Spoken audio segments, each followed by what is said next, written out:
The story begins with Nora, the geologist, in an underground laboratory. Several people surround her, trying to persuade her to be part of their team because they have found a massive sleeping monster from the species of Earth trolls.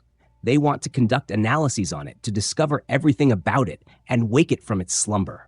She becomes very nervous and asks them to go to the bathroom. She quickly exits the room they are in and climbs onto the scaffolding. She takes the elevator without anyone noticing to reach the troll's face because it is extremely huge. She attempts to approach it with utmost calmness, places her hands on its face, and closes her eyes to try to communicate with it. Since the troll is connected to devices from everywhere to monitor its condition, and at the same time they have restrained it from moving, it begins to appear on the devices that the indicators of its body condition are changing and that it is almost waking up. As soon as Nora removes her hands from it and opens her eyes, she finds that its eye has also opened in front of her, and its body moves quietly. She runs quickly to the elevator to go down, just as she came up, because if she remained standing beside it like that, no one knows what it might do to her. Indeed, just as she expected, it happens. Even while standing in the elevator, she does not escape its reach because it swipes at her. The entire cabin detaches and is thrown to the end of the laboratory while she is inside it. Before we continue this action sequence, let us go back 30 years to start the story from the very beginning. At that time, Nora was still a child. Every day before she slept, her father would sit beside her and tell her the story of the Earth trolls, which existed more than 1,000 years ago. He told her that they were formed from stone and earth and emerged from inside the mountains. Although they resemble humans in their external appearance, they possess neither arteries nor muscles. All they have is a heart covered in ice and bones made of ice. Over the years, they lived with humans in peace and comfort until the New World system began to spread in Europe. Saint Olav came, who rejected the idea of their existence and decided to finish them all off. He dragged them from the ice into the sun because they are enemies of the light. Consequently, they turned back into stones. Regarding those who remained, he continued to eliminate them one after another without showing any mercy to them. Before her father finishes the story, her mother enters and tells him that the daily story is enough so she can get to sleep. Nora asks her father why no one tried to help them and states that if she had existed at that time, she would have done anything for them. He rejoices that she thinks this way. Afterwards, she asks her mother if she has heard about the fairy tale of the wedding of the mountain troll and whether Olav actually went there and finished them off before they got married. The mother looks at her husband sideways because he told her too many details. She promises Nora that one day she will take her to the mountain to see the place for herself. After 30 years, Nora is living in a house in the middle of the ice, studying everything related to the Earth troll. Suddenly, she finds a man wearing a jacket and covering his face trying to sneak into her house. She comes up from behind him and hits him on the head. She is about to strike him again, but she finds him saying to her, "It's me. Wait, what are you doing?" As soon as she sees his face, she realizes he is Andreas, who was with her on the mission to control the first troll that appeared 10 years ago and emerged from the mountains. We learn that at that time, she tried in every way to help the troll and return it to the mountain because it was very kind and did not want to hurt anyone. Unfortunately, by the time she was able to find a way to communicate with it, the sun had risen and caused it to turn into stone. Since that day, she has been studying the subject more so that if history repeats itself, she can find a different solution and save it from destruction. Since Andreas has come himself, there is surely a new disaster. She asks him what is happening and if there is another secret mission.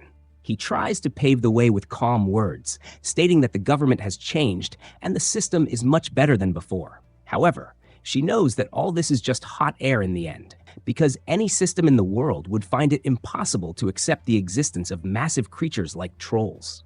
When Andreas feels that words alone will not be enough, he asks her to come with him to see everything for herself. She gets shocked and asks him if they have actually found something new. At that time, they board the plane to move. He gives her papers to sign for confidentiality. She is very surprised because even if she decided to tell this story in front of anyone, they would think she is officially crazy. As soon as they enter the laboratory, she finds Professor Meller with Wangel. It is clear from her looks, which are full of astonishment that her relationship with them is not the best since the last time, and that she is shocked by what is happening around her. They try to improve the situation a little, saying that what passed is over, and suggesting they start a new page with a new troll. As soon as she passes the secret gate, she receives the biggest shock because they have actually found a new troll. Not only that, but they also control it and have tied it up from everywhere. There is a large team where every part is taking something and trying to analyze it. At that time, Andreas informs her that its name is Mega. He explains that part of the safety procedures is that they have installed lighting units around it from every side to give the exact same effect as the sun if anything happens. At this time, we find Professor Marion entering, very angry because they have brought a stranger. When she realizes that this person is Nora, she greets her with utmost politeness. Nora speaks with Andreas in French, so no one understands them, asking him what brought this human here, and if she hadn't refused to be part of their team. He conveys to her that it has been more than 2 years with no changes in the project, and if they continue like this, the entire laboratory will be closed. At that time, Nora feels the conversation is about her. She asks them what exactly is happening. Marion goes back to speaking with her with normal politeness. She explains to her that they found this troll by chance and are conducting analyses on it in the hope of reaching any new information. She adds that it has its eyes closed in this manner because it is sleeping, and no one knows if it will wake up or not. Almost all the information they have discovered so far is that it is alive because of the pulse in its heart. As for the rest of its organs, they are close to trees. Nora tells them that is logical because it comes from nature. Then, Marion deals with her words with sarcasm because this is exactly the same talk as the old stories and myths. Nora feels a sort of insult and asks them if they are finished and if she can leave. At that time, Andreas gets nervous and informs her that they are obviously not done. He takes her to the upper laboratory to meet Sigrid, his wife, who is pregnant and about to give birth. Of course, this terrible love story began during the journey of discovering the first troll. Afterwards, he explains to her that he brought her here to see other things more important than the pregnancy issue. They have discovered papyri with Latin writing on them, all telling stories about the trolls. This is in addition to a papyrus that is half torn, on which the law of Saint Olav regarding the mountain trolls is written. When she attempts to piece together the words written on it, she realizes it is exactly the same as what her father used to tell. She realizes that he was the one who rejected their existence and tried to finish them off. Here, when they all gathered around her trying to persuade her to be part of the team, we jump forward in events to when she got stuck in the elevator and was thrown to the ground. Thank God she came out safe and was able to get out alive. At that time, Professor Miller pressures them to turn on the lights and finish it off. However, Marion has a different opinion because it is unreasonable that after all this effort, they would end its life so simply in the end. She spills a cup of coffee on the device, so the entire system malfunctions. At this time, the Megatroll appears to have a terrible energy of anger inside him against all of them. He breaks the chains on his hands, destroys the entire laboratory, and exits. As for Nora and the rest of the team, they have exited the place before he finishes them off. Then, they are forced to resort to the security forces, which are also under the command of Chris. This is the same person who was with them the first time. He tells her that nothing has changed except that he has been promoted to Major, so she congratulates him on the promotion. When they arrive, she and Marion are in disagreement with each other. Nora is very attached to trolls and sees that they are like humans and have the right to be treated well. As for Marion, for her, all these are myths because he is merely stone, and they were the cause of harm to many people, including Nora's father, because he died the first time due to the troll. Nothing breaks up this fight except that the Prime Minister arrives. He gathers them in a meeting and informs them that the existence of a creature like this will represent a danger to humanity, and that they must get rid of it as quickly as possible. However, Marion has a different point of view. She sees that they must try to return him to the laboratory again, because if they can control him, they will discover a new world. As for Nora, she has a completely third point of view. She is convinced that it is impossible for them to control him, and that he does not need control at all. He just needs to be left alone. She is about to start disagreeing with Marion and fighting all over again. But the Prime Minister ends the discussion. He informs them that he will do what needs to be done and that they will get rid of the troll permanently because he lost a member of his family the first time the troll appeared, and he is not ready at all for there to be further losses. He ends the meeting on that note. Afterwards, Nora is very upset because she has a feeling of guilt inside her due to the last time, and that she could not do anything to help him. She finds Andreas coming to sit beside her. He asks her if the stone in her hand is from the first troll. She explains to him that she keeps it with her to remind herself every little while of the guilt and that she must not repeat mistakes twice. He takes a stone out of his pocket as well and tells her, "All right, let us learn from our mistakes this time and fight until we reach what we want." She gets very enthusiastic and goes to Chris amidst the soldiers.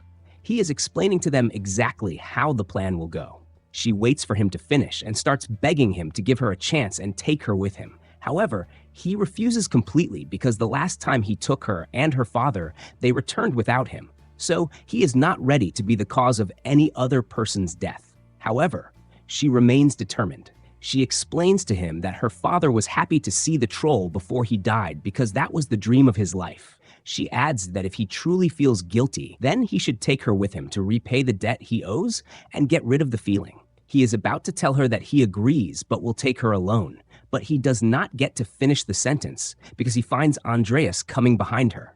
He takes both of them to show them the new helicopters, which have lighting units installed and are made specifically for times like these.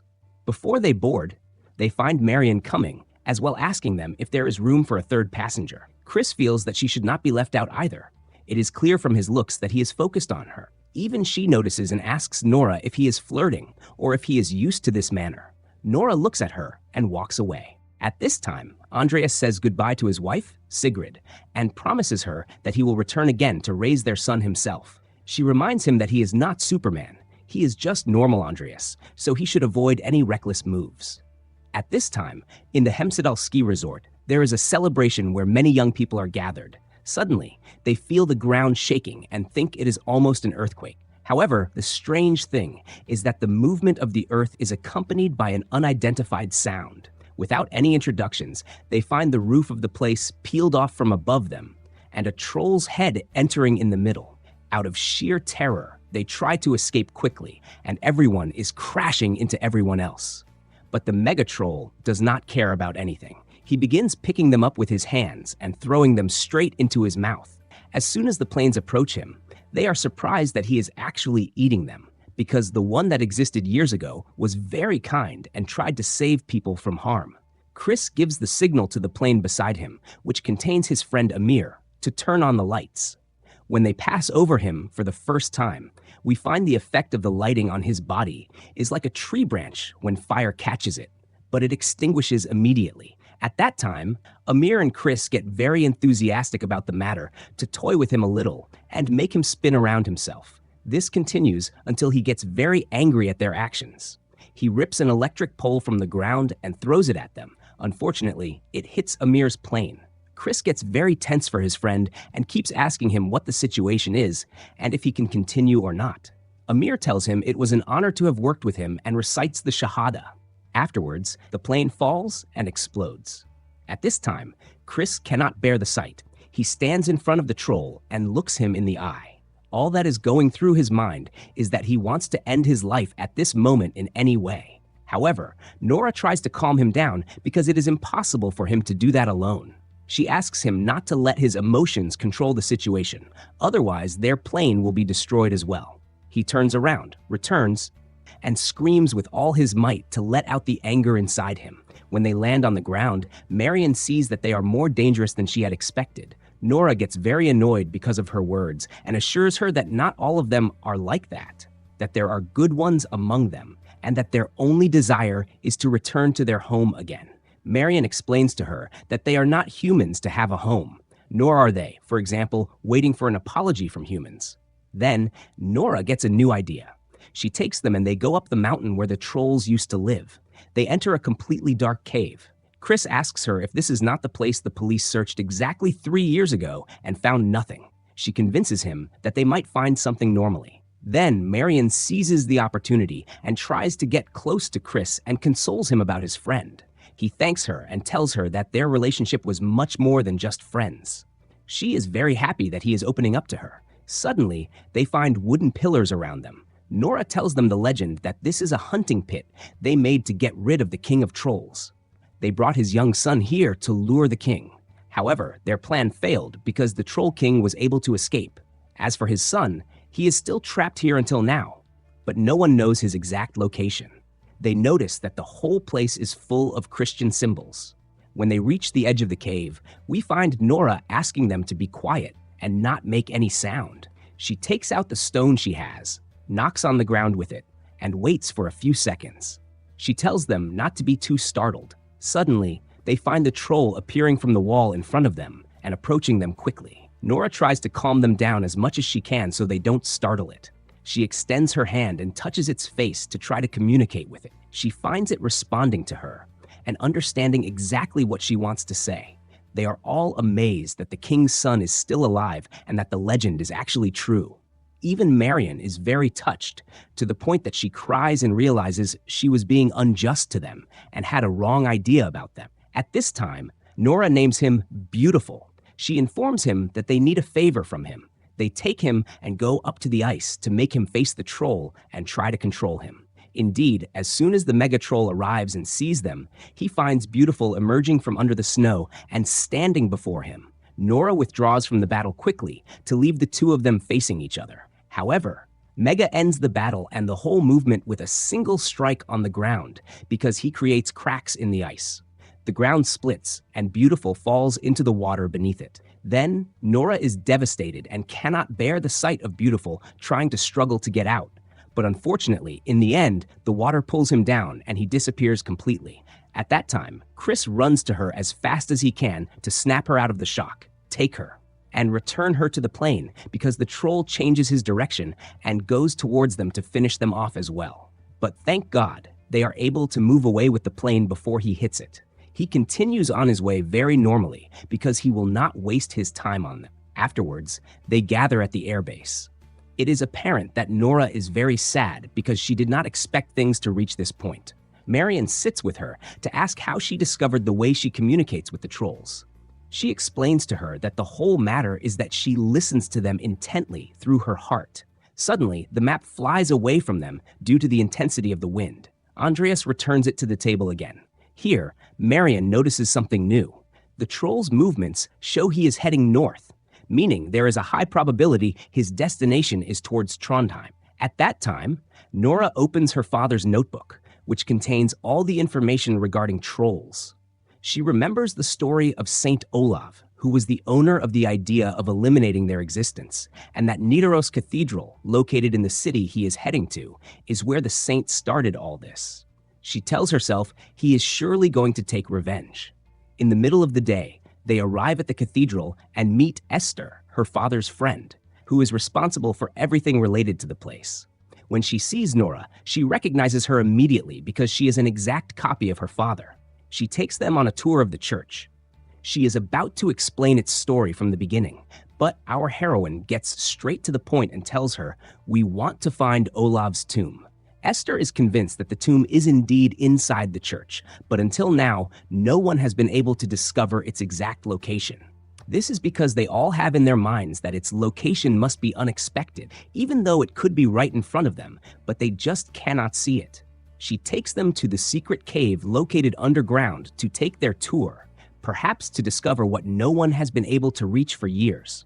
At that time, they find a wall with a picture of the saint drawn on it. Andreas is curious and approaches it to touch it with his hands. Then, he finds a part of the drawing has fallen to the ground. He gets very nervous and tries to put it back in its place without anyone noticing, so they don't accuse him of destroying antiquities. However, Esther has a different point of view because the place that fell is in the middle of the saint's stomach, and behind it is a hole in the shape of a circle. We learn that before the saint died, he was wounded in 3 areas of his body: in his leg, then his stomach, and finally his neck. When she approaches each part of them, she finds the same shape falling from it, and behind it is the exact same hole. At this time, Nora completes the rest of the puzzle because she notices there are 3 iron rods hanging in the place. She takes them one after another and puts them inside the holes. Indeed, they find the door detaches from the wall. They keep turning it until it comes off in their hands. As soon as they enter, they find the tomb in front of them, surrounded by water from every side. Of course, Nora is very rushed and wants to open it as fast as she can because she is certain the solution will be inside. But Esther sees that this is a holy thing and it is unreasonable for it to be opened so easily. It must be respected. Nora tells her that she is very respectful of what she is saying, but unfortunately, they need to hurry or the whole world will be in danger. Esther is forced to agree because there is no other solution. When they open it, they find the saint's body inside, hidden next to a paper. Nora tries to pull it out because it has been there for hundreds of years, so it will surely be very fragile. Then they are surprised because they realize it is the second half of the papyrus on which the saint's law is written. They photograph it quickly to send it to the authorities to combine the two halves and translate what is written on it. Here is the major shock, because it shows that the saint was against everything that was being done to the trolls, and that is why they finished him off and hid his tomb.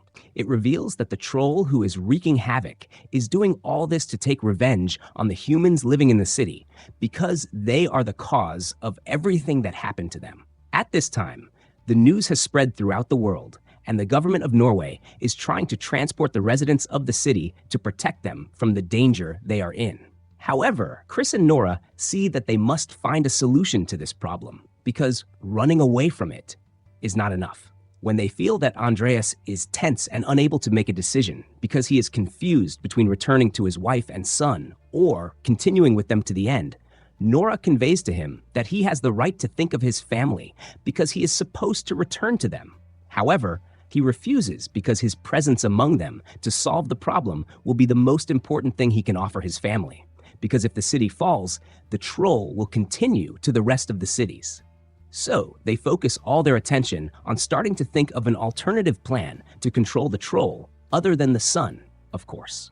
Nora resorts to her father's notebook and finds it recorded that holy water is among the things that harm them.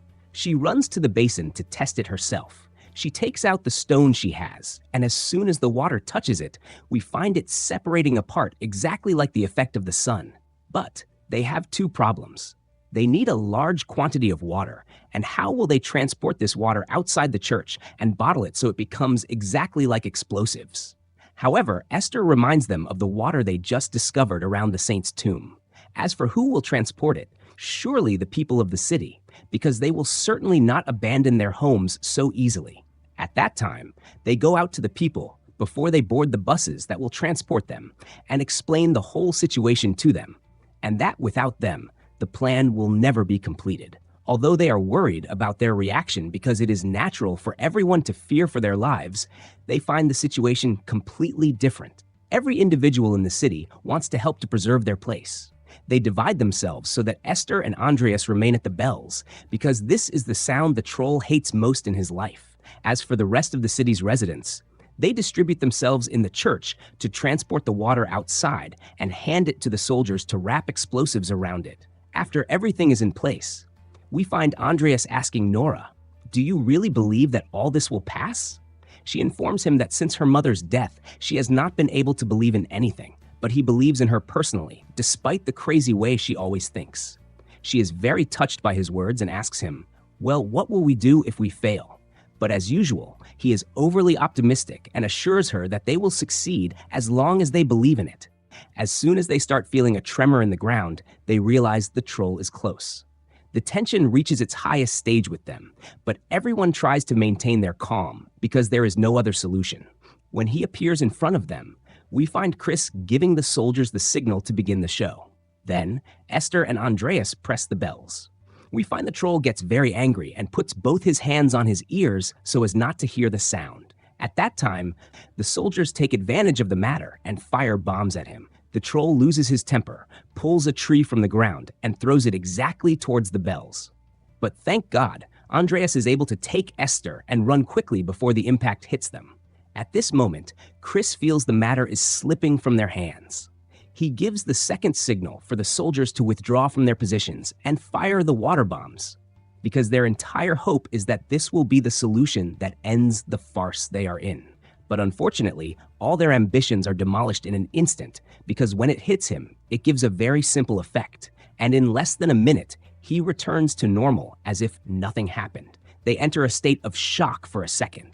Afterwards, Chris asks them to run as fast as they can until they find any other solution. While they are running, they hear a sound coming from afar, which makes the troll leave them alone and turn to see this sound. Nora realizes that Beautiful has returned again to help them. She feels there is still hope and that faith will make them succeed. At this time, the battle begins between the two. It goes very well at first, but unfortunately, the Mega Troll is stronger than Beautiful by stages.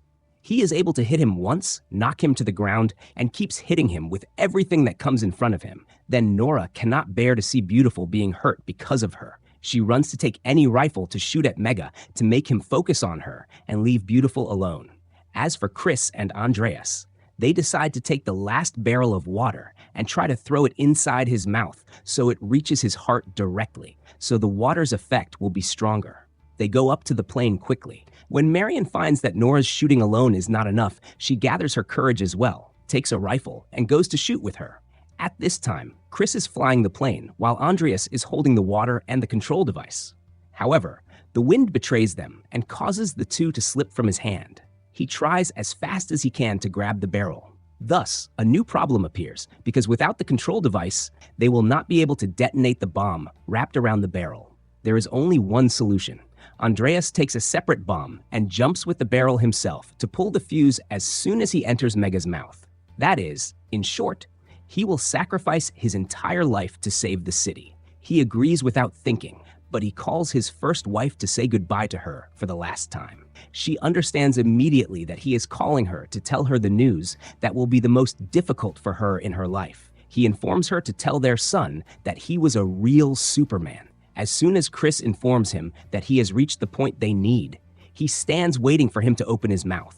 He takes the water and the bomb and jumps immediately. Then, Nora stands there not understanding what exactly is happening and what has brought matters to this point. In the same moment, we find the bomb exploding inside the troll exactly at his heart. His balance is disturbed, and he is no longer able to stand on his feet. His body separates apart, part after another. Then, Beautiful wakes up and takes Mega's heart to make sure that he can never return again. Although they succeeded and were able to finish off the troll, they are all very affected because they were not ready to lose Andreas so easily. After a while, we find the city has returned to how it was, and even better. As for Nora, she has returned to her house in the ice, gathered with Chris, Marion, and Andreas's wife because she has already given birth. As soon as she exits the house, we find Beautiful living around them and also in the mountains. Of course, you are waiting for me to tell you that our film is finished, but there is still a final scene we will close with. In this moment, we find Professor Meller hiding in his laboratory talking to someone on the mobile phone. He tells him that the sample he took from the troll is not finished yet, but has seen terrible development, and that as soon as possible, he will be dazzled by its result. The shock is that we discover he is repeating the scenario from the beginning, because he used the sample and created a small troll from it inside a glass box. The movie ends. We will meet in a new recap. Thanks for watching.